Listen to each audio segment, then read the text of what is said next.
Allez, je relance le stream. Vous êtes prêts ? Oui. On n'a pas clapé. Est-ce que vous êtes prêts à clapper ? Oui. Et après, je lance le générique. 1, 2, 3. Doctor! Where's the doctor? Doctor Who?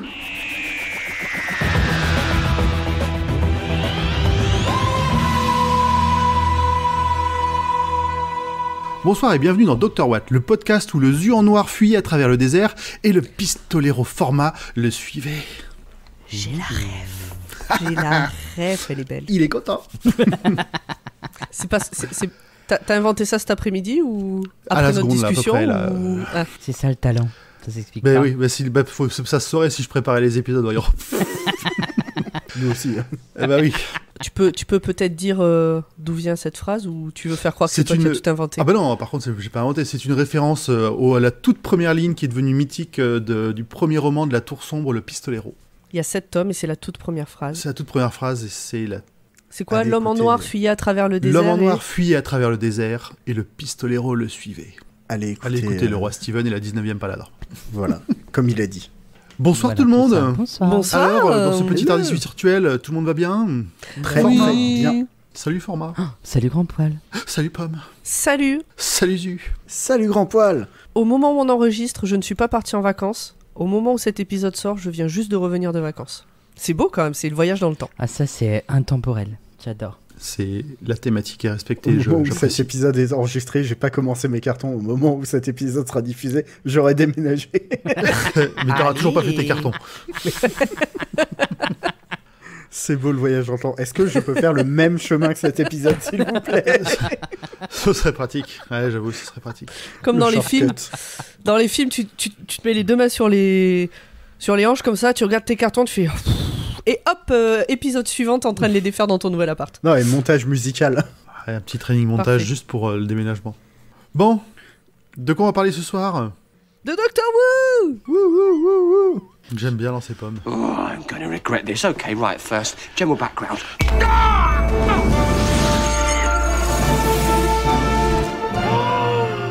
Alors, de quoi on parle ce soir, Format ? Eh bien nous allons parler de A Town Called Mercy, la ville de la miséricorde. Date de sortie le 15 septembre 2012 au Royaume-Uni et 25 mai 2013 en France. Le réalisateur c'est toujours Paul Metzine, on l'avait déjà je crois l'épisode d'avant. Le scénariste c'est Toby Whitehouse, on est toujours avec Matt Smith en 11e Docteur et toujours Amy et Rory en tant que compagnons. Et en acteur notable nous avons Ben Browder dans le rôle de Isaac qui a joué John Crichton dans la série Farscape, pardon. Greta Et le colonel Cameron Mitchell, sur la fin des séries Stargate. Je ne connais aucun de ces deux acteurs. C'est le même acteur. C'est le même acteur mais qui a c'est joué des deux rôles personnages. différents. Ah, pardon. Je ne connais pas ces séries... Enfin, je connais Stargate de nom, mais je ne connais pas ces séries. Sinon. Je connais Farscape, pas cet c'est une acteur. des meilleures séries de science-fiction de ma vie. Ça commence comme des épisodes de jeux de rôle, donc une équipe de bras cassés, et tu t'attaches à tous les personnages. Et c'est Ok. trop bien. Du coup, tu m'en fais un watchlist pour la rentrée ? Ah, on a perdu grand poil. Grand poil, reviens. Ah mince, bon. Allô Grand Poil. Je crois qu'il a freeze. Ah, son micro est mort. Pardon, non, ça va, tout va bien. Un petit synopsis, Format ? Oh oui, mais vraiment très léger. Un retour au saloon pour des aventures rocambolesques avec le docteur. Voilà, c'est pas... Voilà. C'est plein de promesses. Ah ouais, là, Mmh, franchement... c'est plein de ah, je vous ai... Ouh là, ouh. D'ailleurs, à un moment, il y a une alarme dans cet épisode qui fait un peu... ouh. Absolument. Tout à fait. Alors, C'est vrai. est-ce que ça vaut un épisode qui vaut le coup de convaincre les auditeurs et les auditrices ? Qu'est-ce que vous en avez pensé ? Est-ce qu'il faut le regarder ? C'est un classique Doctor Who. Voilà. Allez-y, bah Pomme alors.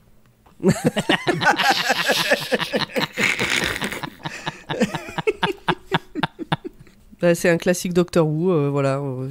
Rien de particulier. Oh, t'es un peu légère. Bah, c'est un bon épisode à regarder avec un bon dilemme moral, une bonne plongée dans une époque historique pas si lointaine, avec quelques répercussions dans notre monde d'aujourd'hui. Et non, c'est un bon épisode de Doctor Who. Format ? Je sais pas si je l'aime ou pas. En fait, j'arrive pas à savoir si c'est un bon épisode ou pas parce que ça me fait rarement ça sur Doctor Who, mais c'est vrai que il est banal. En fait, bon, moi j'ai une mémoire qui retient beaucoup de choses et parfois j'aimerais oublier des choses, mais je peux pas. Là, c'est pas que je veux oublier l'épisode parce qu'il est bien, mais je sais pas, il m'a pas fait vibrer comme m'aurait fait vibrer l'épisode il y a 2 semaines. Ok. En fait, il y a une morale et tout, c'est chouette. C'est vraiment, voilà, mais bon, c'est encore une fois une morale qu'on retrouve dans Doctor Who et qui a déjà servi plusieurs fois en fait. Donc pour moi c'est du vu et revu, tout simplement. Mais il est pas détestable, il est regardable, mais c'est le genre d'épisode où d'habitude quand je regarde Doctor Who je reste concentré sur mon écran parce que j'adore la série. Mais là c'est le genre d'épisode où je peux faire autre chose à côté et ça me dérange pas de suivre l'épisode image par image, quoi. Ah, je vois. Je vois. Et toi, Grand Prix, du coup, qu'est-ce que t'en as pensé ? Ben moi, de mon côté, pareil, un peu comme la semaine dernière, c'est un épisode que je trouve moyen. L'ambiance est pas. Qu'est-ce que je dis ? J'étais en train de lire le chat où il y a Draco Joe qui dit pour lui c'est un épisode moyen, en vrai, même si j'adore le cyborg. Donc non, moi j'ai bien aimé l'épisode, j'ai passé un bon moment. Effectivement, l'ambiance est très cool. J'aime bien le côté western qui est plutôt bien retranscrit et le docteur en bon anglais qui est complètement perdu là-dedans, qui fait n'importe quoi, qui capte pas trop les refs de l'époque et du style où il est. Et j'ai trouvé que le dilemme moral, pour le coup, était bien utilisé, était bien amené. Et on continue sur la lancée du docteur qui est vénère, quoi. Encore une fois, là, on a enfin vraiment... Je sais plus si je l'ai marqué dans les trucs, mais on va voir le docteur armé, mais vraiment, tu sens qu'à 2 doigts d'utiliser une arme sur quelqu'un. Je trouve que c'est pas insignifiant comme geste et comme représentation de toute sa colère qui est en train de lâcher. Mais du coup, c'est logique avec l'épisode précédent et avec son comportement dans l'épisode précédent. Oui, pour ça que je trouve que ça continue bien sur la lancée de ce qu'on a vu juste avant. Autant sur l'épisode d'avant, ça pouvait éventuellement tomber comme un cheveu sur la soupe, parce que c'est un peu plus nouveau, on va dire, là, récemment. Autant là, du coup, ça valide. Ça valide un peu le fait qu'il agisse comme ça dans l'épisode précédent parce que du coup il y a une continuité dans la façon d'agir. Ce que je trouve très intéressant dans la façon dont le docteur est amené là, c'est que là, à partir de ce moment-là, on sait que le docteur est dans son avant-dernière incarnation et en principe entre son avant-dernière incarnation et sa dernière incarnation, il y a le Valeyard qui est sa part sombre en fait, tout simplement, qui prend le dessus. Donc du coup, on pourrait penser que là, il commence à avoir des traits de Valeyard, quoi. Une construction, une construction très logique en fait, je trouve. Et enfin, il y a cette noirceur en lui qu'on soupçonne pas en fait, mais je trouve ça très intéressant. Ouais, mais ça tu peux pas le deviner quand juste tu regardes la série. Ben non, tu peux pas le deviner, mais les gens qui connaissent un peu le lore, c'est pour ça que je trouve. C'est pour ça qu'on est là. Exactement. C'est pour ça que la série classique apporte beaucoup d'éléments importants et après je sais pas si c'est une volonté de Moffat de vouloir le faire devenir comme ça. Mais en tout cas, je trouve qu'il y a un vrai parallèle très très intéressant sur ça. J'avais pas pensé au Valeyard, donc je suis content que tu aies posé ça sur la table, parce que c'est vrai que le côté un peu dark du docteur il est bien expliqué par ça. Oui, puis le Valeyard c'est un vrai salaud, pour pas le citer, dans un épisode complet qui fait 12 épisodes je crois, qui s'appelle Trial of the Time Lord. Donc c'est le 6e docteur qui se fait juger par les Gallifréens. Il a juste été balancé par son alter ego le Valeyard, tout simplement. Et il a pris le maître en tant que témoin, donc il faut le dire, quoi. C'est pas mal. Il met les choses de son côté. Exactement. Qu'est-ce que je voulais dire ? C'est un épisode dont je n'avais strictement aucun souvenir de nouveau. Je pense qu'on est vraiment rentré dans ce tunnel des saisons 7, 8, 9 dont je n'ai aucun souvenir. Ou très très très très peu. Ça y est, c'est là. Je savais plus à quel moment ça commençait. Je pensais que c'était avec Capaldi. Et en fait, non, ça commence avec la saison 7. This is a fixed point. This must happen. This always happens. Don't worry. Allez, Pomme, on attend ton résumé. Mon résumé, et comme d'habitude, j'ai fait le résumé, mais merci à la team Wikipédia anglaise qui met très bien à jour ses résumés sur le Wikipédia anglais de Doctor Who. Ça m'a bien aidé. Tout commence par une voix de vieille femme qui raconte qu'elle se souvient de l'immortel tombé des étoiles. Comme d'hab, on pourrait penser que c'est le Doc, spoiler, pas du tout. Ensuite, donc, on est dans une sorte de désert, un gars en supplie un autre de ne pas le tuer, l'autre gars avec sa grosse voix et son gros pistolet le tue, puis il dit qu'il ne lui reste plus que le docteur. Générique.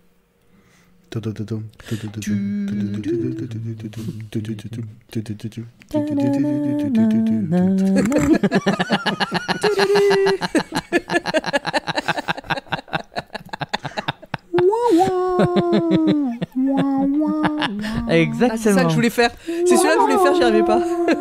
Putain, mon micro était mute pendant tout le générique à la bouche. Ah mince. Oh. Mais on n'a pas fini. Je couperai le premier au montage, je me rappelle. Laisse tout ça, c'était très bien. Donc le Doc, Amy et Rory arrivent à Mercy, une ville de la frontière américaine. Ils découvrent que personne n'a pu quitter la ville. Alors ça se passe, on voit très bien que ça se passe dans le Far West. Il y a Far Far Away, Long Time, tout ça. Donc ils découvrent que personne n'a pu quitter la ville ou y entrer à cause du pistolero, qui exige que la ville livre le docteur. Et ce que j'ai écrit ne veut absolument rien dire. Bah si, enfin en fait faut que tu dises quand tu fais des guillemets aussi à l'oral, ça aide. Oui, non c'est pas ça, c'est que en fait la phrase suivante n'a pas de sens. Bon, je vais la refaire de tête. Donc il découvre que personne ne peut rentrer ou sortir de la ville, ou en tout cas personne n'a tenté, parce qu'il y a un pistolero qui tourne autour de la ville. En gros, dès que tu sors, c'est dangereux. Le pistolero exige que la ville leur livre le docteur.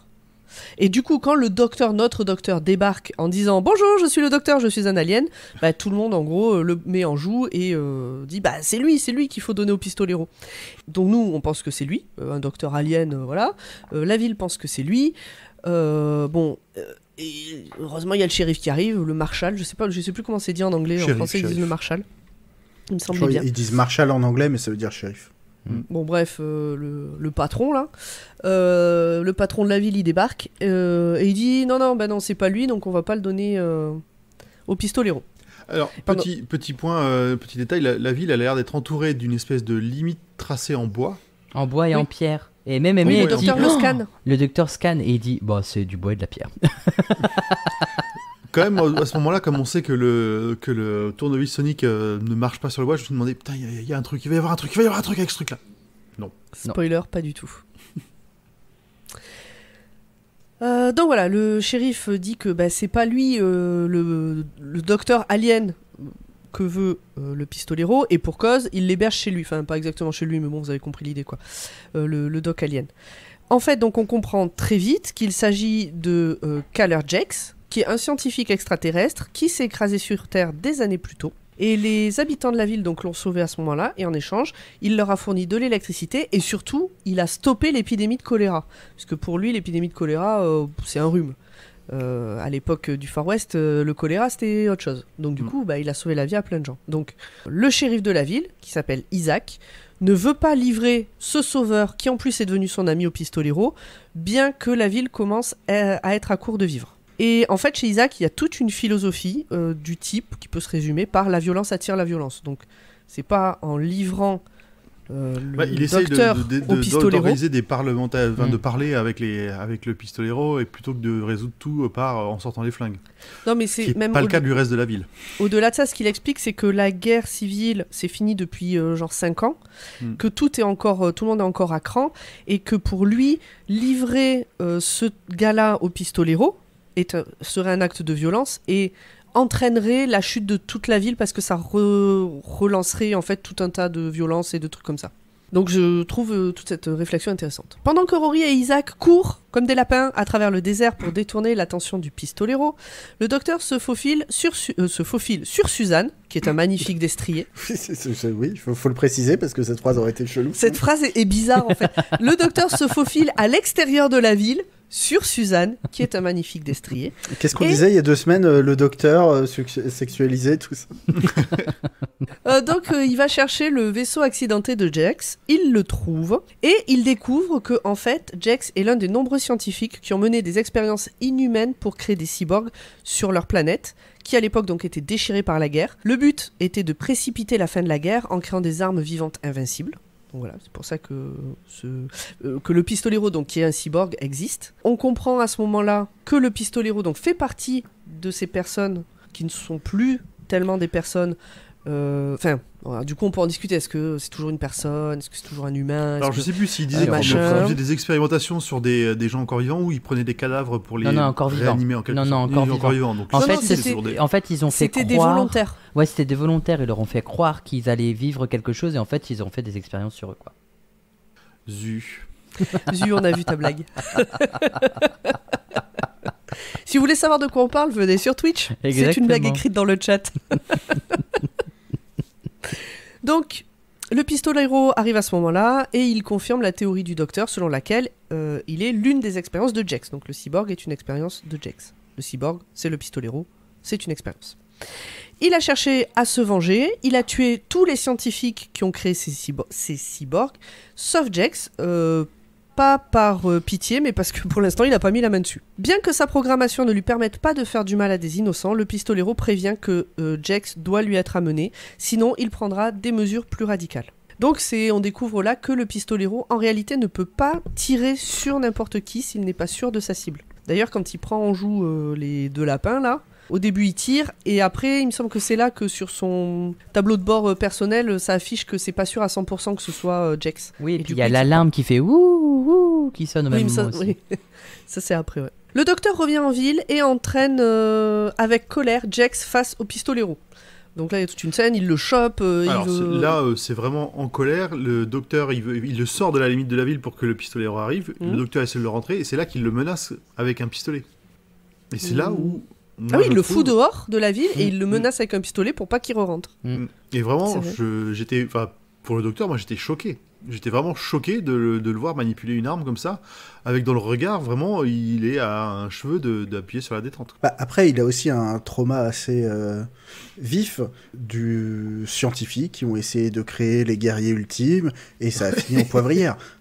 Non mais je veux dire, à un moment, il y a eu les poivrières avant, là apparemment c'est le sel, je suis désolé, il est au début de ça, il dit stop tout de suite. Ce que je comprends pas, mais peut-être parce que j'ai zappé une partie de l'histoire, vous me direz, c'est que le docteur dit au cyborg pistolero que il ne peut pas faire justice lui-même, qu'il faut que Jex soit jugé, etc.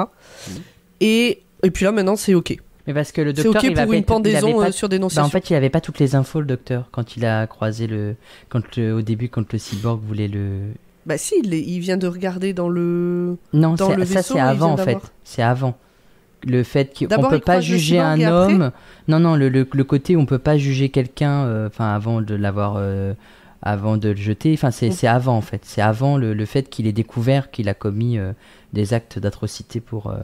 pour moi, c'est juste après. Pour moi, le docteur ouvre le vaisseau, ça hurle, ça fait le wou que tu fais si bien. Il regarde dans le vaisseau, il a toutes les informations, et là, le pistolero arrive et il discute. Et pour moi, c'est là que le doc dit non, tu peux pas le tuer sans le juger. Non. C'est avant. Non, c'est avant. C'était avant. C'est avant, c'est sûr. Il y a 2 rencontres aux bordures de la ville. Ce que tu décris, c'est la première rencontre. Et après, le docteur sait ce qu'a fait Kyler Jex et il dit en fait, tu sais quoi, va te faire foutre. Okay. En fait, la première rencontre, c'est quand le docteur a été lui-même poussé hors de la ville la toute première fois. Oui, mais c'est pas à ce moment-là que le cyborg. Lui et le cyborg ne discutent pas de ce qu'a fait Jex à ce moment-là. Si, parce que le docteur lui demande pourquoi il a envie d'avoir Jex. Enfin, le docteur se demande pourquoi il veut qu'on lui amène. Et le cyborg, il lui dit un truc du genre amenez-le-moi et je dois faire justice moi-même, un truc comme ça. Et là, le docteur dit on ne doit pas faire justice soi-même, il faut qu'il soit jugé d'abord. Bon, c'est pas que je vous crois pas, mais j'irai vérifier après l'enregistrement. D'accord, je l'ai vu il y a 1 heure. Mais non, mais c'est pas ça. C'est pas ça, c'est que je l'ai vu. Moi, je l'ai vu juste avant d'enregistrer pour faire le résumé. Aussi, et du coup, ça me fait flipper de à ce point mélanger les pinceaux. Mais bon, c'est entre moi et ma tête. Tu nous diras ça après en réponse sur le Discord. Qu'est-ce que je voulais dire ? Oui, je pense qu'un des trucs qui énerve aussi le docteur, c'est que Jex, lui, se présente comme héros de guerre d'avoir fait ça. Ouais. Parce qu'il dit la guerre durait depuis 9 ans, on a fait ça, elle s'est arrêtée en 1 semaine, on a sauvé des milliers de vies, on est des héros. Et il dit aussi, mais moi j'en parle après dans mes points en plus, J'en parle, il dit en temps de guerre, la règle n'est pas la même qu'en temps de paix. Et je pense que ça fait partie des choses qui énervent encore plus le doc. Et qui peut-être le décide, qui finit de le décider de le sortir, c'est qu'il est même pas repentant. Parce que bon, le docteur, il est quand même à l'origine de plus ou moins de génocide il a pour fait arrêter une quelques guerre. petits génocides tranquilles aussi. Hein. Donc il a un peu le cul sale pour parler, mais lui il est repentant, contrairement à Jex. Alors je me demande s'il n'y a pas de ça, tu vois, s'il se projette pas un peu dans ce truc. Bon. Tu veux dire d'avoir fait le double génocide des Time Lords et Absolument. des Daleks. Et pas C'est un que. peu Les difficile. Daleks, ça a moins bien Quand fonctionné. t'as fait ça pour arrêter une guerre, c'est un peu difficile de dire à quelqu'un oui, attends, t'as torturé 8 personnes pour faire une guerre, pour arrêter une guerre, c'est pas bien. Hein. Bon, bref. Non, mais c'est deux poids, enfin, à un moment, comme tu dis, lui, il est repentant, donc... Tu sais, ça me fait un peu penser à ces gens...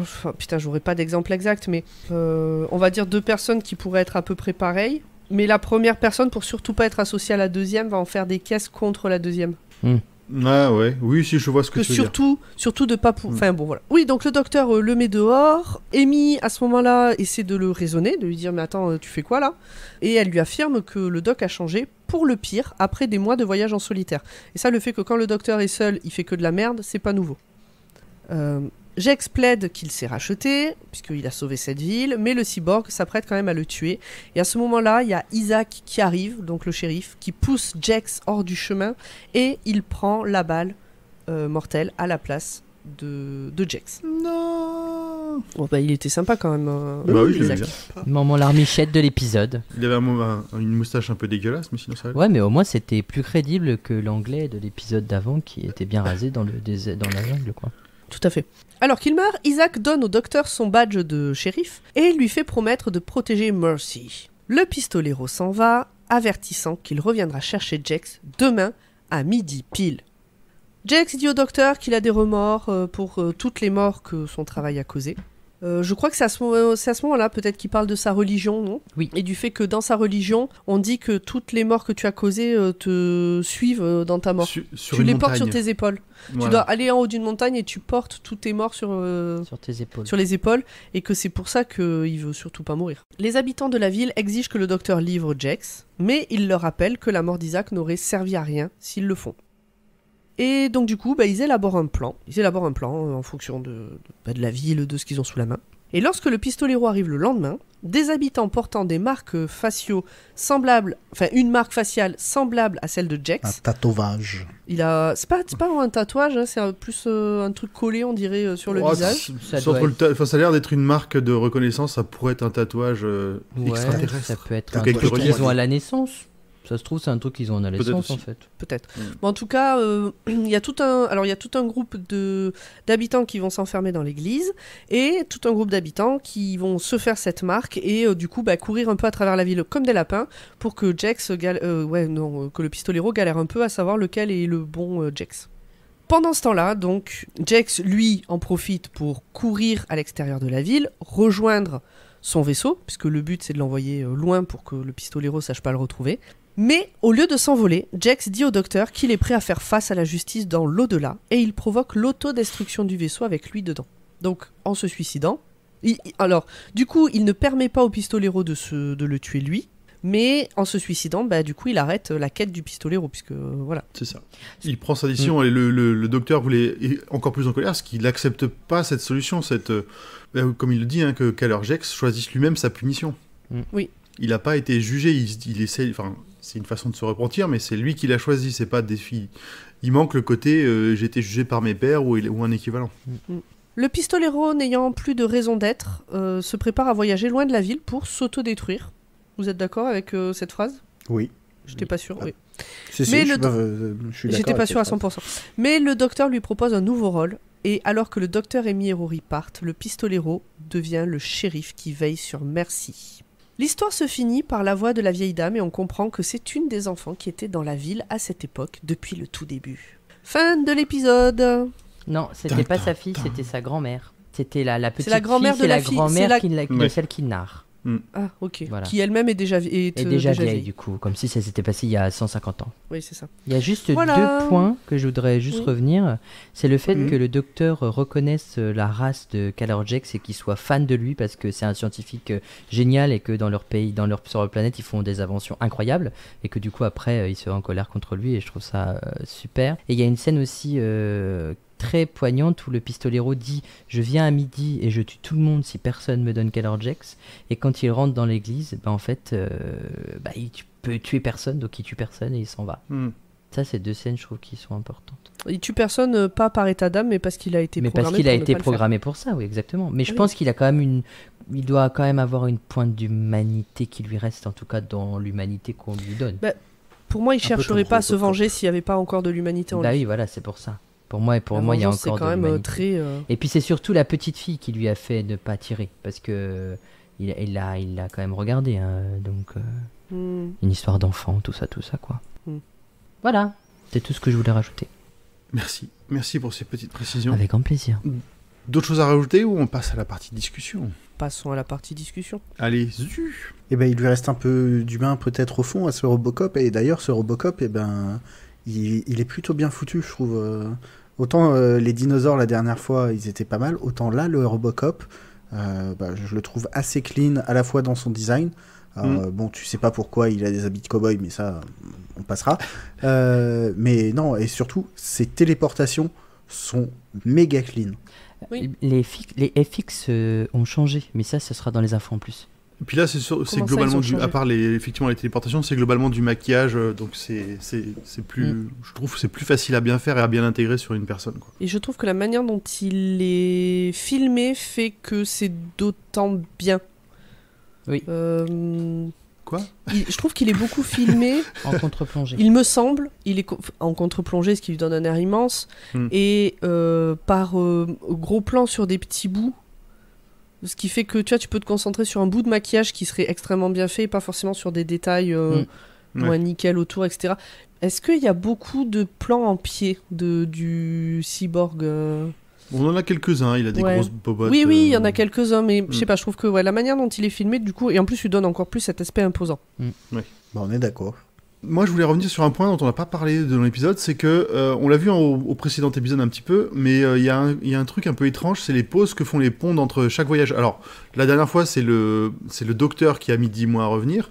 Là, c'est plutôt eux qui, on le voit surtout à la fin de l'épisode, lui disent non, on va pas enchaîner sur un autre voyage, on va rentrer chez nous. Le docteur en est triste, ce que je peux comprendre, sauf que en fait le docteur il est pas affecté par ce truc-là. Il peut les laisser vivre leur vie quelques semaines sans lui, il a juste à voyager et dans la seconde il est dans les quelques semaines suivantes. Ouais, mais le problème c'est que le docteur ne sait pas piloter le TARDIS. Donc Oui. Il peut se Sauf tromper quand d'un ça an. arrange bien Sauf quand ça Sauf quand arrange bien ça le arrange le scénario, bien évidemment. Mais je Voilà. pense que pour moi, il y a surtout cette volonté de se défaire tout doucement des pondes, qui à la base n'aurait jamais dû faire partie de la saison 7. Mais il y a aussi ce côté... moi, ça m'a un peu dérangé aussi à l'époque, c'est de me dire, le docteur, il a plus de compagnons fixes en fait. Parce que on voit ses compagnons, mais à chaque fois, ils rentrent chez eux. Enfin, Ils vivent plus ensemble. En fait, ça va me rappeler... La coloc est finie. Ça va me rappeler une autre saison, et c'est pour ça que j'aime pas trop ce genre de relation, parce que ça fait très décousu dans le temps, je trouve. Il n'y a plus de lien, c'est moins cousu que ce qu'était la saison 5 ou la saison 6 dans le lien des épisodes, quoi. Là, là c'est vraiment un peu plus décousu, donc on ne sait pas où est-ce qu'il nous emmène, mais c'est voilà. Oui, c'est plein de petits one-off. C'est à la fin de cet épisode que Amy a dit non, mais on va rentrer un petit peu, c'est ça. on vieillit moins vite, ou on vieillit plus vite que nos copains copains. vont s'apercevoir qu'on vieillit plus vite qu'eux et ça va pas le faire, quoi. Ouais, ok. Donc moi j'aime bien le côté, on insiste sur la vie, sur le fait que les pondes ils veulent vivre leur vie et pas que être avec le docteur.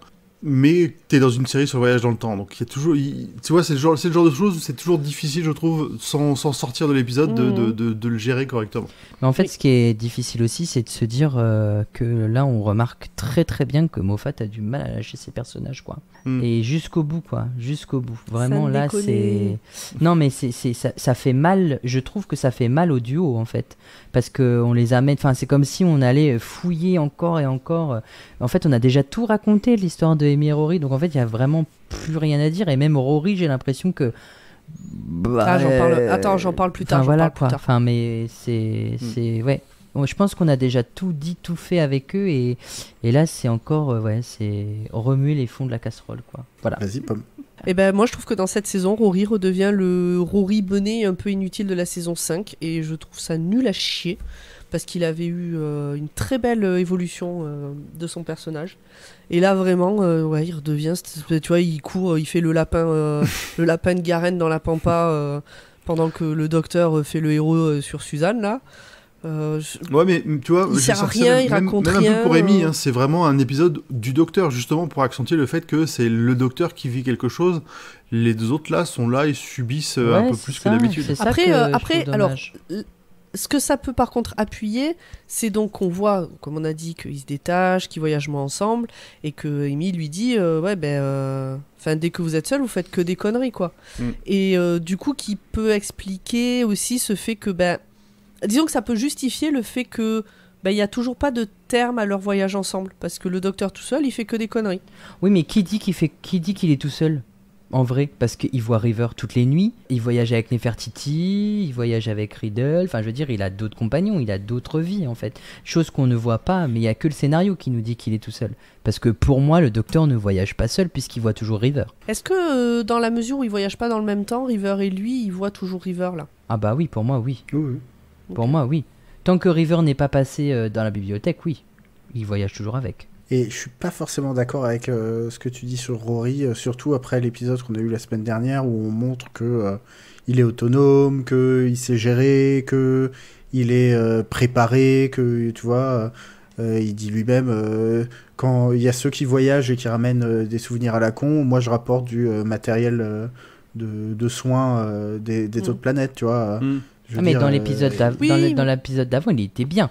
Mais dans cet épisode, je trouve qu'il sert à rien. Alors, aucun personnage, à part le docteur, ne sert à quoi que ce soit dans cet épisode. Je veux bien dire, sûr. À part Amy qui joue son rôle de même pas de Amy, mais de Amelia qui lui rappelle que... elle l'a encore attendu. Coucou, c'est moi la première personne que tu as vue quand tu t'es régénéré, et c'est moi qui sais parler à ton cœur, nanani nana. Et en même temps, oui, Rory, il va courir dans la pampa comme un lapin, mais au moment de faire ce plan, si Amy avait dû aller courir dans la pampa, Rory, il aurait dit, en fait, non. Mais en fait, il y a même un truc qui m'a choqué encore, c'est à la fin de l'épisode, quand le docteur et le jeune, là, qui lui avait tenu tête pendant la nuit, s'amusent à faire comme s'ils se tiraient dessus, comme s'ils se connaissaient depuis 3 semaines, alors qu'ils se sont connus qu'une nuit, quoi. Enfin, je veux dire... oui, mais ils ont quand même vécu des choses assez intenses. Ouais, mais quand même. Non, ça me pas... Non, ça me Moi, choque je trouve pas. que c'est encore des relations trop rapides pour un scénario écrit à la va-vite. Alors dit comme ça, ils ont passé qu'une nuit ensemble, c'est une relation trop rapide. Sans préciser. Sans le docteur qui monte Suzanne, bien évidemment. Dans cet épisode, le docteur est avec Suzanne, hein, pas voilà. Non mais. Et le jeune en question est quand même adulte, c'est un jeune adulte. C'est sympa, ça fait sympa, ça fait genre ils ont créé un lien, etc., etc. Mais je trouve que dans un épisode classique, oui. Dans un épisode classique, ça dure 4 épisodes, t'as l'impression que ça dure 4 semaines alors que ça dure une journée, ils se voient tous ensemble et tu te dis ok, c'est logique. Mais là, dans un épisode one shot comme ça, je trouve que c'est trop rapide. Enfin, après, c'est mon avis personnel, bien évidemment. Oui, bien sûr. Voilà. Bon, mais voilà, c'est tout. Mais non, après, dans cet épisode, il y a quand même. Enfin, c'est un épisode qui est assez bizarrement rythmé parce que t'as des trucs très légers, genre. Le croque-mort qui prend les mesures dans le dos du docteur, un peu à la Lucky Luke, enfin vraiment très cartoon comme ça, où justement quand ça tire avec les flingues, c'est un peu n'importe quoi. Et en même temps, un fond sur la question morale de la seconde chance, de la rédemption, de la justice. Voilà ce que tu disais... tout à l'heure, et ce que Pomme a très bien décrit dans le résumé, ça part totalement en cacahuète sur la résolution, mais le questionnement lui-même, il est assez cool, et c'est intéressant de voir ces deux ambiances cohabiter au milieu de la poussière et des rouleaux de paille. Après, pour moi, justement, c'est un peu la marque de fabrique de Doctor Who, c'est de savoir nous montrer des choses qui peuvent être parfois moralement difficiles, discutables, ce genre de choses, mais en maintenant une légèreté de ton quand même au fur et à mesure. C'est pas tout noir, c'est jamais tout noir. Oui, ça reste un épisode familial, enfin une série familiale aussi. Et c'est un truc qu'on a beaucoup dit sur l'épisode de Noël dont on a parlé la dernière fois, mais le docteur est un grand enfant. Et tu vois, là, quand il arrive au saloon et qu'il est en mode... tu sais, normalement, quand tu arrives dans le saloon, c'est un whisky, le plus fort. Voilà, lui, c'est un thé. Le truc que vous avez pour les durs, là. Tu laisses le sachet dedans. Oui, ça m'a fait rire. Et laisse le sachet dedans. En même temps, vous laissez combien de temps votre sachet infusé, vous? Attention. Alors, ça dépend si c'est du noir ou du vert, déjà. Moi, j'ai pas de sachet. Ça dépend si je l'oublie ou pas, en fait. Parce que je l'ai en vrac, donc... C'est surtout ça. Ah, bah tu laisses combien de temps ta boule? S'il n'y a rien d'indiqué, alors non, je laisse on va pas revenir sur les boules environ- avec les boules d'herbe, on a fait il y a 2 semaines déjà. Si je sais pas, si c'est pas précisé sur la boîte, environ 3 minutes. Moi, je laisse. Et pour le verre, un peu moins, je crois, ou en tout cas vraiment pas plus. Moi, je laisse et puis j'enlève quand je me dis que c'est infusé. Je compte pas le temps d'infusion.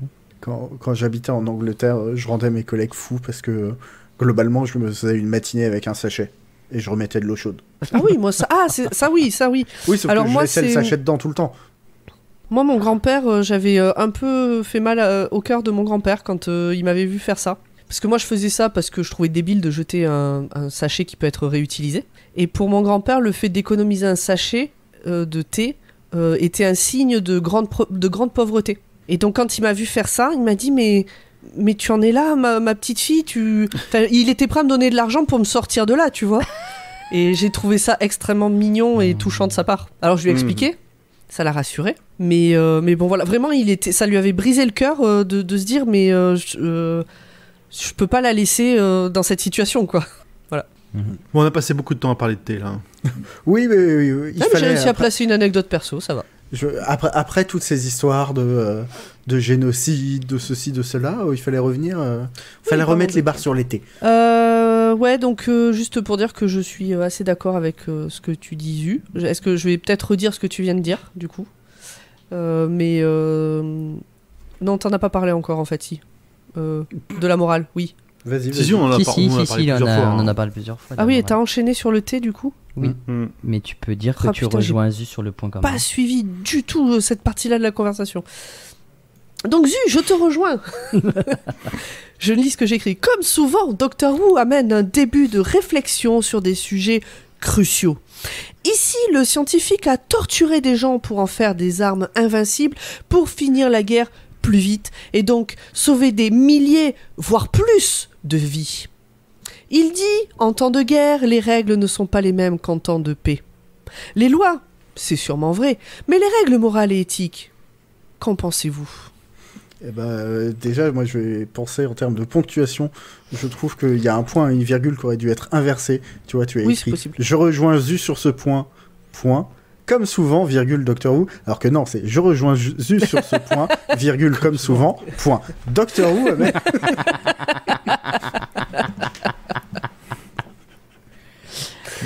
Non mais bon, oui. Et puis alors, comme on est dans l'actualité, on enregistre cet épisode alors que Oppenheimer est sorti la semaine dernière ou il y a 2 semaines, où on peut se poser les mêmes questions quant à l'utilisation de la bombe nucléaire au Japon, sur le Japon, Ok. toujours dans l'actu. Non, très bien. Du coup, j'attends vos copies, les auditrices. Ouais, Sur la le dissertation, hein, c'est à la fin de l'été. Exactement, on note. Devoir de vacances. En fait, là, les questions qui se posent, en fait, c'est des questions qui se posent dans Doctor Who depuis très longtemps. C'est-à-dire lorsque, dans l'épisode La Genèse des Daleks, Genesis of the Daleks, le 4e Docteur est amené par les Time Lords à la création même des Daleks, le Docteur a le choix de tuer, mais littéralement, de tuer les Daleks. Mais vraiment, la première création, quoi. Et il y a Sarah Jane qui lui dit, mais faites-le, docteur, ce sont des Daleks, ils sont méchants. Et le docteur dit, mais est-ce que c'est à moi de décider ça ? Est-ce que c'est moi qui dois décider la fin d'une race ? Est-ce que c'est moi qui dois commettre ce génocide pour éviter toutes les guerres qu'il y aura par la suite ? Et je trouve que ça me rappelle ça. Et quand je disais que tout à l'heure, l'épisode était un peu du vu et revu, une planète en guerre qui crée des robots pour combattre leurs ennemis. On le voit donc avec les Daleks, qui c'est les Tal et les Khaled sur leur planète. Et on le voit aussi avec les Sontariens. Les Sontariens, ce sont bêtement des robots qui ont été copiés génétiquement pour pouvoir combattre les Routans. Mais à la base, les vrais habitants de Sontar sont les Kavitch. Et ce sont les Kavitch qui ont décidé de créer des clones robots à leur image pour pouvoir combattre les Routans. Donc c'est quelque chose qui revient, qui est très redondant dans la série, quoi. L'histoire du robot qui va invincible presque, qui va tuer leurs ennemis, créés par leur propre créateur, enfin par leur propre peuple, quoi. Enfin, vous m'avez compris. Oui, ou même les clones, les clones qui s'entretuent dans l'épisode de la saison 4, là. Enfin, je veux dire... Oui, et puis les Cybermen, c'est la même chose. La création des Cybermen sur Mondas, c'est la même chose. C'était préserver la race mondasienne, qui ressemble très très proche à la Terre, puisque Mondas est la sœur jumelle de la Terre, qui a été déviée de son orbite et qui revient à un moment donné avec le premier Docteur. Et c'était, il n'y a plus de vivre sur Mondas, donc on vient voler la Terre et voler vos hommes pour en faire des Cybermen. C'est exactement la même morale, en fait. C'est est-ce qu'on a le droit de faire ça ? C'est juste une morale qui revient sur souvent. C'est un épisode très classique. Ah oui, exactement. Cet épisode-là est un épisode très classique de Doctor Who, effectivement. Faire ça. Pourquoi ça chante ? Je sais pas. Ça y est, on a perdu folie. Vous disiez qui a le droit, voilà. Ok. Très bien. Alors, Pomme a très très bien décrit cette intro et cette conclusion avec la voix de la grand-mère qui était enfant, enfin de la petite fille qui parle de sa grand-mère qui était enfant. Oh putain, mais qu'est-ce que c'est nul! Ça n'apporte rien. Mais alors, rien du tout. Ni en intro, ni en conclusion. C'est... vraiment histoire de rallonger l'épisode de 45 secondes, faire des travelling un peu classe, vraiment ça me rappelle chiant-lit d'écriture. Ça me rappelle la fin de l'épisode aussi, le Docteur dit au revoir à Craig, la tournée d'adieu, même si c'est pas une tournée d'adieu, et que que les trois disent nous l'avons vu entrer dans un vaisseau, il portait un chapeau, il avait l'air triste, oh là là, il semblait tellement triste, mais c'est débile, quoi. À la limite, dans cet épisode-là, t'as le côté un peu... t'as une explication, je veux dire, d'où vient... Enfin, toi, il y a River qui est en train de lire les dossiers de ses enfants qui sont les témoins d'eux, juste avant qu'elle se fasse kidnapper. Tu vois, t'as une explication de d'où vient cette narration. Ouais, là, t'en as pas. C'est faible aussi, je suis d'accord avec toi, mais c'est faible, mais à la limite, c'est il y a une explication bien fait. Alors que là, c'est vraiment gratuit, en mode... Oui, viens, vas-y, on fait... Après, c'est Doctor Who, il teste plein de choses. Mais ils ont raison. Oui, moi, j'aime beaucoup le Docteur qui parle le cheval comme il parle le dinosaure et comme il parle le bébé. Mais bien sûr, il parle de tout. Et quand le mec dit il s'appelle Joseph en hommage à notre saint machin. Ah non, c'est Suzanne, et arrêtez de l'insulter parce qu'elle aime pas ça. Respectez ses choix de vie, s'il vous plaît. Exactement. Ça m'a rappelé le genre, non mais voilà, pourquoi vous le genrez alors qu'il n'a pas envie de l'être. Ça me fait beaucoup rire. Et il y a aussi un autre passage qui m'a fait beaucoup rire, c'est quand le Docteur décide d'aller justement checker la capsule de Jex, et que c'était pas le plan qu'ils avaient prévu de base, et que il dit le Docteur ne suit pas le plan qu'on avait prévu, et que Amy dit ouais, bienvenue dans mon monde, quoi. C'est jamais comme ça, ouais. À chaque fois on dit qu'on va faire ça et au final on le fait jamais. Pour finir, moi j'aimerais... Ah non, c'est pas du tout. C'est pas fini, mais presque. D'abord, j'ai envie de relever cette discussion absolument nulle à chier entre Amy et Jex, où Jex, sorti de nulle part, dit à Amy, vous êtes mère, non? Amy dit oui, comment le savez-vous? Oh, ça se voit, il y a de la compassion dans vos yeux. Ben, va bien te niquer. C'est nul à chier comme c'est discussion. juste le moment où elle lui met la veste sur les épaules parce qu'il a un peu froid. Je veux dire, tout le monde pourrait oui, non, faire mais ça, voilà, quoi. tu mets... Il y a de la compassion et de la combativité. Mais ça rejoint, j'avais déjà fait cette réflexion, je sais plus dans quel épisode, où t'as exactement le même type de discussion. Ça se voit que vous êtes une mère parce que vous avez tel et tel caractère. Ah oui, dans la forêt, là, le docteur et Narnia. Ah oui. Ah oui. Oui. Nous, on est forts, les femmes sont super fortes, et les mères sont des super héroïnes. Va aller vous faire foutre. Et j'ai envie de j'ai envie de conclure ces points en plus en disant que définitivement cet épisode fait partie du DQCU, c'est-à-dire le Dr. Quinn Cinematic Universe. Je me demandais ce que c'était. Ouais, moi aussi, je me suis dit, un truc que je connais pas, c'est Doctor Who, c'est pas normal. Ça se passe dans le Far West, à la frontière américaine, comme Dr. Quinn. Il y a un docteur qui débarque, comme dans Dr. Quinn. Il sauve une épidémie de choléra en jouant du tambour et en répandant de la poudre magique dans les gobelets de tout le monde, comme Dr. Quinn. Non, je suis désolée. Il manque juste la césarienne. Je pense qu'on peut valider. Il n'y a pas eu de césarienne. Bon, voilà. Allez, on passe au moment choisi. Zu, quel était ton moment préféré ? Mon moment préféré, c'est après que tout soit parti en cacahuète, que le docteur ait été fait shérif à la place du shérif, et que la foule est en colère et veulent livrer Jex au cyborg. Il arrive à calmer le truc, et une fois qu'il aurait fini, il soupire un grand coup et il fait oh putain, les foules terrifiées, donnez-moi des Daleks s'il vous plaît. Et Ouais. je trouve que c'est ça me fait beaucoup rire. Voilà. De mon côté, alors moi, encore un peu comme l'épisode précédent, les moments sérieux m'ont vraiment bien impressionné, mais je préférais rester sur un moment léger, et c'était de respecter les choix de vie de Suzanne, justement, comme tu le disais juste avant, Format. C'est important. C'est rigolo parce que Suzanne, ça fait référence à sa petite fille, du coup. Ah oui, c'est vrai. Moi, ce que j'ai beaucoup aimé, c'est la scène où Amy et le docteur s'amusent avec les armes, là, un peu, et que, du coup, il y a le shérif qui dit que tous ceux qui ne sont pas américains lâchent leurs armes. J'ai trouvé cette référence, voilà. Et ça m'a beaucoup fait rire, du coup. Ça en dit long. Moi j'ai bien aimé les scènes un peu clichés de western en mode Lucky Luke, parce que Zut a parlé de... ou Format, lequel des deux, je sais plus, a parlé de quand il se fait mesurer le dos et tout ça pour le cercueil, à peine il est arrivé. C'est clairement du Lucky Luke, mais c'est pas le seul. Enfin, il y a plein de moments qui font plus western en mode Lucky Luke que western en mode tous les films qui me terrorisent. Du coup, voilà. Et j'ai bien aimé Isaac et son éthique et ses réflexions autour de tout ça, qui changent un peu de ce qu'on peut voir justement dans les westerns, où tu as toujours, souvent, pas toujours, mais souvent, des shérifs tête brûlée. C'est ceux qui gueulent le plus fort, c'est ceux qui ont les plus grosses couilles sur la table, c'est ceux qui vont faire ci, ça. Enfin bon. Je trouvais que là, d'avoir un shérif plutôt peace and love, c'était cool. Oh, Peace and Love, on va peut-être pas aller jusque-là, mais en tout cas... mais qui prône clairement La plutôt la non-violence. Il a toute une discussion avec un des gamins qui a 19 ans, qui veut tuer Jex, ou je confonds avec une autre série. C'est bien dans cette série. J'ai eu un doute. C'est ça, c'est J'étais en ça. train de dire, attends, qu'est-ce que j'ai regardé comme autre série où il y a du western? Tu vois, il pourrait lui coller une grosse patate pour l'assommer et qu'il le tue pas, et point. Et non, il essaie de le convaincre, il essaie de lui dire, est-ce que t'es vraiment sûr? Est-ce que t'as déjà tué un homme? Est-ce que t'es vraiment sûr de vouloir vivre avec ça? Est-ce que t'es sûr que tu veux devenir cet homme-là? Parce que lui, il a fait la guerre, le shérif, donc il a dû tuer des gens. Enfin, ça, on le comprend dans sa discussion, il sait ce que c'est.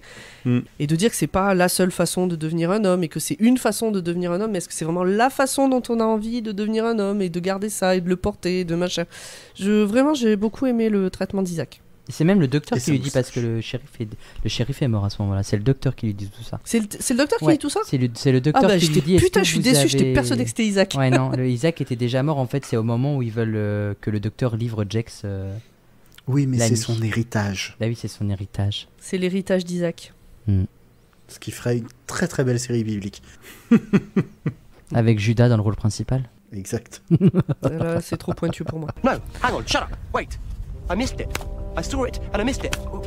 What did I see? What did I see? I saw. Alors, c'est l'heure des détails que vous avez probablement loupés si c'est la première fois que vous voyez l'épisode, mais pas nous. Zu, à Oui. toi la parole. Alors, on vous en parlait la dernière fois, une période de test, et notamment dans le générique avec un Doctor Who écrit en stylisé avec du bois, genre porte de saloon. C'est discret, mais ça fait le taf. Dans les autres tests, eh bien, cet épisode officialise le changement de boîte des effets spéciaux. Depuis 2005, c'était l'entreprise The Mill qui était aux commandes, et depuis cet épisode, c'est Space Digital qui est devenue la plus utilisée. Et ça fait le taf. Ce n'est pas la première fois que le Docteur vient au Far West. La première fois, c'était lors de la bataille de Hockey Corral. À la base, il cherchait un dentiste pour sa rage de dents. C'est l'épisode The Gunfighters avec le premier Docteur. Il était à la même époque aussi le marshal de la ville. C'est l'une des 2 seules fois où le Master est mentionné dans l'ère Smith. Donc là, c'était pour parler de tous les gens qui ont commis des atrocités et que le Docteur n'a pas arrêté. Et la prochaine fois, on en parlera la prochaine fois. Le Docteur, dans cet univers Far West, en profite pour porter son Stetson, celui qu'il a récupéré chez Craig Owen et dont River a percé un joli trou à coup de Colt au début de la saison 6. C'est pour ça qu'on voit toujours le trou. J'ai pas fait attention. Si, on voit toujours le trou. Ouais, on voit toujours le trou. Je trouve ça trop rigolo en fait. Ouais. La référence. Je trouve ça trop rigolo. On en a parlé avec Suzanne, mais le Docteur parle cheval comme il parle le chat et comme il parle le bébé. Absolument. Mais ça marche à tous les coups. Et dernière petite info, ou petit faux raccord, on voit quelques drapeaux américains qui traînent dans cet épisode, mais il y a 50 étoiles dessus, alors qu'à l'époque, il n'y en avait que 37. Petit point histoire. On aurait pu demander à la confiture de nous faire un petit point drapeau... Sur la guerre de sécession. Ou drapeau américain, juste le drapeau américain. Et voilà. Et c'était les petites infos sur cet épisode. Il n'y en a pas beaucoup voilà. ici. Non, c'est un épisode assez zen. Exactement. Mais qui a rappelé beaucoup de souvenirs sur les classiques à format. Donc, Ouais. Et allez voir The Gunfighters, il est trop bien. Et dedans, il y a justement, j'en reparle toujours, mais Linda Baron qui a joué la nounou de Stormageddon dans l'épisode avec Craig Owen. C'est le premier épisode où elle apparaît. Et c'est un épisode comédie musicale parce qu'elle chante toujours. C'est un peu chiant, mais elle chante.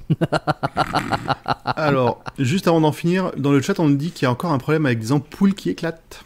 Oui, exactement, c'est Oui, pas faux. tout à On fait. n'en a pas parlé. On l'a Oui, pas c'est vrai. Clin d'œil, les ampoules éclatent et clignotent beaucoup. Surtout quand le Docteur touche au vaisseau et l'ampoule clignote beaucoup dans le bureau du shérif. et oui, un peu comme dans l'épisode Comme les avec Craig. 2 épisodes différents et l'épisode avec Craig, bien évidemment. Eh ben, on est au bout. Oui, absolument. Ben oui. Petit instant promo. Ouais, je vais reprendre l'instant promo pour faire la promo pour Choix-Pitre. Waouh Comme il y a 15 jours, je vous en parlais, et bien voilà que Choix-Pitre est maintenant un flux à part entière, où on va parler de bouquins, pas entre gens qui aiment la littérature, mais entre gens qui aiment bien lire. Et puis un bouquin, qu'est-ce que c'est ? Eh ben c'est un roman, c'est un manga, c'est une BD, c'est un essai, c'est ce que vous voulez. On est en discussion pour savoir si une notice de montage Ikea est un livre, une lecture. Voilà, on verra. Donc voilà, venez voir ce qu'on fait. Il y a toujours des recos un vendredi sur 2. Il y aura le club de lecture le premier mardi de tous les mois. Et puis sur un thème. Pas sur un livre, sur un thème. Et voilà, venez suivre Choix-Pitre. Et je propose à Zu de faire lui aussi son autopromo, même si c'est pas oui, du parce qu'il podcast. il a l'air chaud et c'est des trucs abominables. On va pas parler de ces bouquins-là. Si vous aimez bien la littérature, vous pouvez aller écouter 7,40€, qui est le podcast où Julie et Joseph lisent de mauvais livres pour que vous n'ayez pas à le faire. Et Alors, font plein de de blagues mauvais dessus. livres, selon eux. Ils ont beaucoup plu à beaucoup de gens. Alors, le L'autobiographie premier, de Michel le Chardou. deuxième, je sais pas sûr. Celui qui est en cours au moment où on enregistre, c'est pas sûr, mais le premier qu'ils ont lu a plu à beaucoup de gens. Tu peux pas dire le contraire. Ouais. Oui, ça a eu un énorme oui, succès non, en mais- librairie. Après, chacun jugera de la qualité. Les La 3 tomes ont tectonique, eu ça un a plu à énorme beaucoup de succès. gens aussi. Hein, Oui, mais ça a plu à pendant beaucoup un de gens. certain temps. Voilà. Oui. Ça veut dire que. Après, le charme s'est brisé. Le charme s'est brisé. Et les gens ont réalisé ce qu'ils venaient de lire. Voilà. Donc non, on parle de ça parce que sur le stream, je montrais les livres que j'ai sous la main, qui sont, comme le disait Pomme, il faut juste aimer la lecture. N'importe quel livre. Mais je ferai pas d'épisode de Choix-Pitre sur cela. Et si tu souhaitais le faire, sache que tu pourrais. Il n'y a pas de censure à l'entrée. La seule importance, c'est d'aimer le livre. Voilà, rappelons-le. Bon, alors maintenant, la vraie promo. Quelqu'un l'a fait. Enfin, la vraie, la promo podcast. Ben On oui, l'a mais refait, en plus de allez, Choix-Pitre, vous pouvez venir sur le Discord pour papoter avec nous et débriefer des lectures, des épisodes de Dr. Watt ou des autres podcasts du label Podcut. Si vous essayez d'arrêter de fumer ou de boire moins de café, eh ben vous pouvez mettre 2 ou 3 euros dans notre cagnotte sur notre Patreon, sur patreon.com/podcut pour venir nous soutenir, ce qui nous permet de payer l'hébergement, ce qui permet de payer régulièrement de nouveaux graphismes, des logos, etc., notamment quand on lance un nouveau podcast comme Choix-Pitre, voilà. Et suivez-nous sur les réseaux sociaux, Twitter, Facebook, Instagram, X, Thread, je ne sais pas. Bref, on est un peu partout. Comment est-ce que ce sera nommé à l'époque On ne sait pas, personne ne le sait. On est un peu partout, plus ou moins là, mais si vous nous cherchez, vous nous trouverez. Oh, c'est bon. Eh ben, nickel. Merci à tout le monde et puis à dans 15 jours. Eh ben, à dans 15 jours. Ciao, ciao. Bye bye. Bye. Merci le chat. Chou. La minute est passée.